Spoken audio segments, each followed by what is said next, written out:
company and put them in a 6-foot high, 8-foot by 8-foot cubicle. You drive them crazy. They'll say, I can't work like this because I've never worked like this. And so you have to design for that identity. Design for growth. So some of the things we talk about is this whole idea of transparency. So if I'm going to make a meaningful impact on this organization, I need to understand, and you need to trust me with information maybe that in the past you didn't share with your employees, because that's important that I could understand that. Support personal growth through this constant feedback. So create an environment that allows for serendipitous bumping into each other. We have a space at Steelcase called the Work Cafe, and on any given day you can go down there, our CEO's walking through, our president, and you can just bump into them and maybe have a 2-minute conversation with them, or somebody that's in another group. I can't tell you how many problems I've solved in 5 minutes that took in the past 10 emails or 10 voicemails before we all connected. And then all of a sudden we bump into each other in this space and we can resolve the issues in 2 minutes. So creating spaces like that. Design for work life. Create an environment that's similar to home. There are companies now, Coalesce, the company that Steve represents. It's all about work life. How do I create environments, business environments in a residential setting and vice versa, that create this sense of sociability, and create an experience that really initiates this cognitive energy that's so important to innovation. Design for connections. Leverage social networks. There are companies today. We were at Citibank doing some observation, and we asked the question, do you let your employees go on Facebook during hours, or do you allow social networking as part of your business? Oh, no, we don't allow any of that. And then over here, we're watching this guy over here. He's got a personal cell phone, a business cell phone. He's got a laptop and an iPad. Every 5 minutes, he's going like this, and so we go over and ask him. So he's talking with his friends over here on this device. He's working on this device, and his company is saying, we don't allow social networks in the building. You can't help it. It's going to happen. So why not leverage that? Why not use that to your advantage and use that, the ability? In some cases, we found that social networks have a larger impact than the organizational structure. Just think about it. I can interact with my employees in work and out of work through the internet, through Facebook, through email, through texting, both online and offline, in work and out of work. So it's a huge opportunity. So then in this realize phase, what we're seeing happening now is these are images that are all, probably very relevant to all of you, that, typical environments, traditional environments today, moving from these kinds of environments more toward environments that are more open, this whole idea of space that reflects me, collaboration space,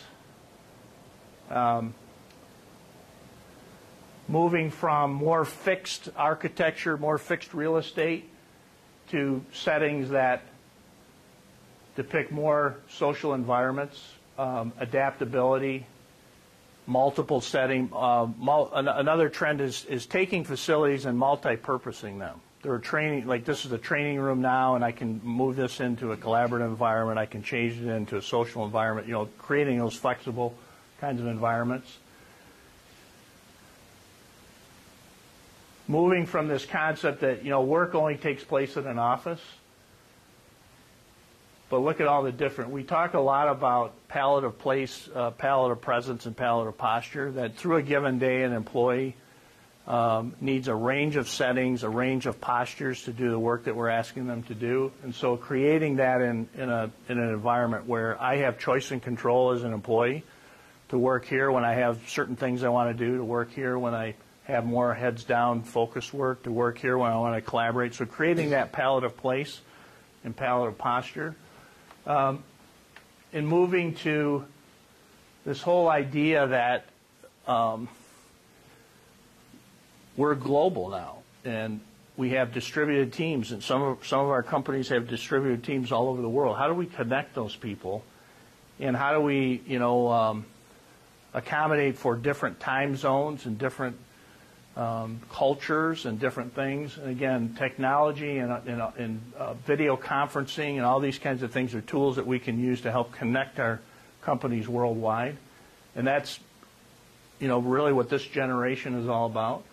Going from this whole idea that I have to be face-to-face, I've got to have these fixed conference room, being on the web and using the web is distracting, it's not productive, to moving to a more open environment, one that utilizes all of the assets we have as an organization to collaborate, to learn, to innovate, to grow as companies.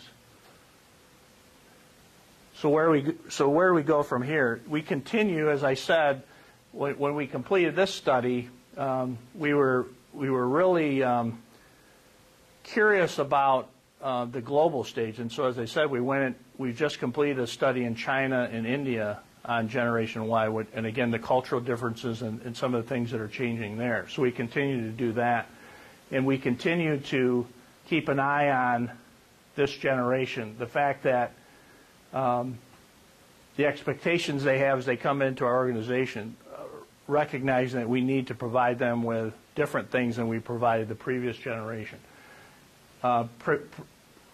Providing mentors. We have every year we bring in 8 to 10 young people from universities into our career development program. And now one of the things that we've initiated, every one of them has a mentor that follows them through the whole process. So they have somebody to talk to help them through the process, through that whole process.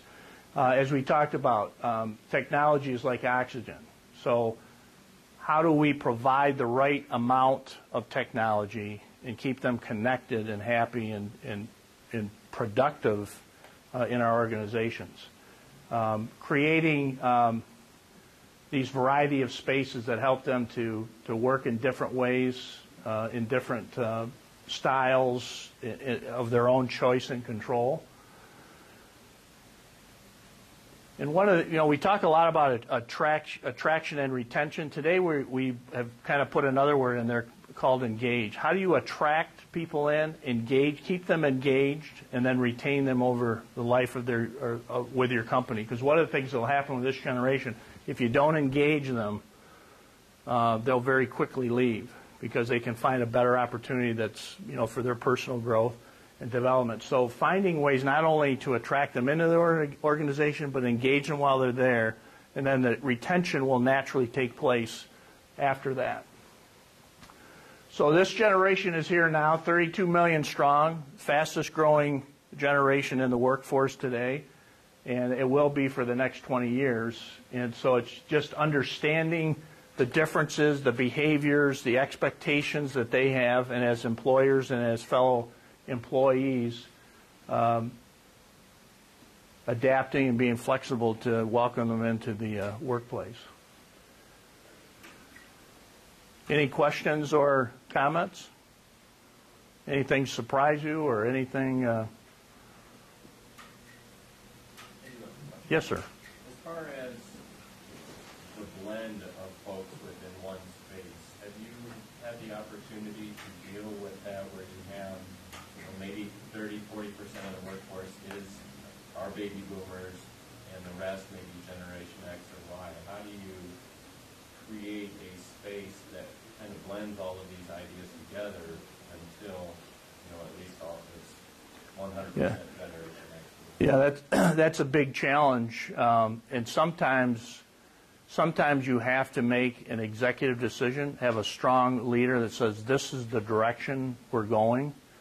And what you'll find in a lot of organizations, what we find when you have a strong leader, they kind of lead those people that want those private offices, that want that quiet time, kind of pull them along slowly.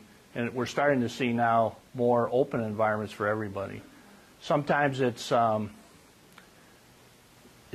kind of in a military style. You're going to do it or else, or kind of a thing.